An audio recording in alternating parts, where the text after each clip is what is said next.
Aujourd'hui, on a d'abord Valenciennes.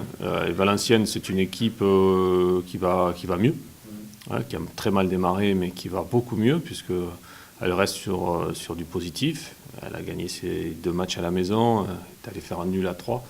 Donc on ne va pas se focaliser sur leur tout début de saison, mais plutôt sur les 5 derniers matchs. Où, voilà, bon, on sait qu'elle est beaucoup plus solide. C'est là. Ils ont été mis à contribution aussi contre des équipes, contre Clermont, même contre Créteil, etc. Donc on a aussi nos armes contre ce genre d'équipe. Après, 3, oui, qui a des résultats en dents de scie, mais qui est quand même dans le peloton de tête, avec des individualités, notamment les garçons comme Nivet au milieu de terrain qui font la pluie et le beau temps, j'allais dire, de leur équipe. Donc ouais, c'est deux matchs qui vont servir de test, surtout pour nous qui ne sont pas toujours très à l'aise à l'extérieur. C'est pour ça qu'il faut savoir attendre un petit peu avant de conclure ou de faire un constat un peu plus important. Mais voilà, à la fin de la semaine, on verra si on est vraiment très solide.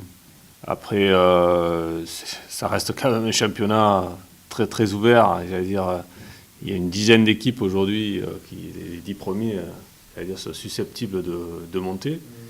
On voit réapparaître Sochaux. Voilà, il y a ce qu'on avait plus ou moins prévu. Il y aura peut-être encore d'autres surprises. Je pense qu'Angers est actuellement en retrait, mais ça va revenir. Voilà, il risque d'avoir peut-être en fin de saison un sprint groupé. Mais dans ce genre de compétition, ce qui est essentiel aujourd'hui, c'est d'être régulier. C'est ce que nous, on arrive à faire jusqu'à présent, sans trop se préoccuper de ce que font les autres. Ouais. C'est de faire son bonhomme de chemin et puis d'arriver, j'allais dire, sur la fin de championnat, voilà, prêt à disputer ce sprint final. Cette année, il faudra attendre encore un petit peu. Ouais, je pense qu'il faudra attendre encore un petit peu. C'est que la 11e journée. Ouais.